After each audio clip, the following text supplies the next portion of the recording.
Boses ng demonyo narinig na sumisigaw habang nagaganap ang isang misa. El Señor esté con ustedes y con tu espíritu.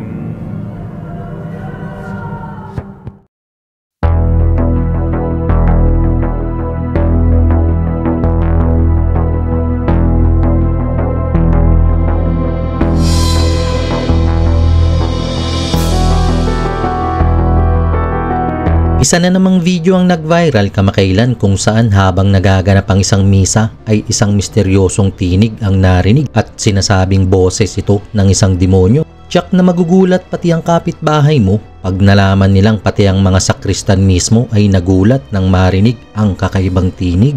Kaya naman inihikayat kitang tapusin ang video dahil sa uli ay hihingin ko ang opinion mo tungkol dito. This is Jepoy TV, simulan na natin.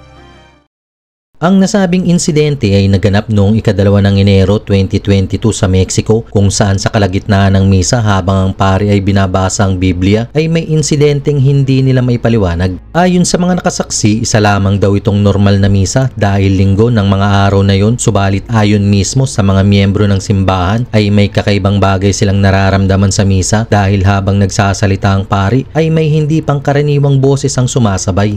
Heto ang nasabing footage. El Señor esté con ustedes y con tu espíritu.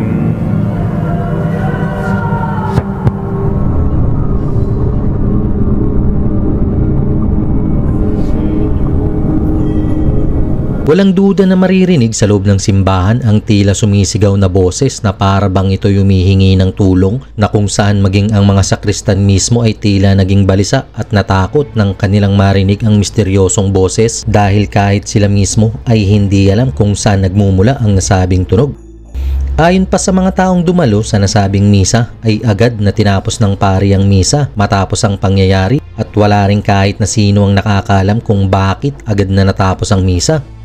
Matapos ang insidente ay mabilis itong nag-viral at kumalat sa iba't ibang social media platform kung saan naging usap-usapan ito sa kung ano bang nangyari. Agad naman itong pinutakti ng samot-saring teorya at may mga nagsasabi na ito raw ay tinig o boses ng isang demonyo kaya naman hanggang ngayon ay nananatili pa rin itong isang misteryo.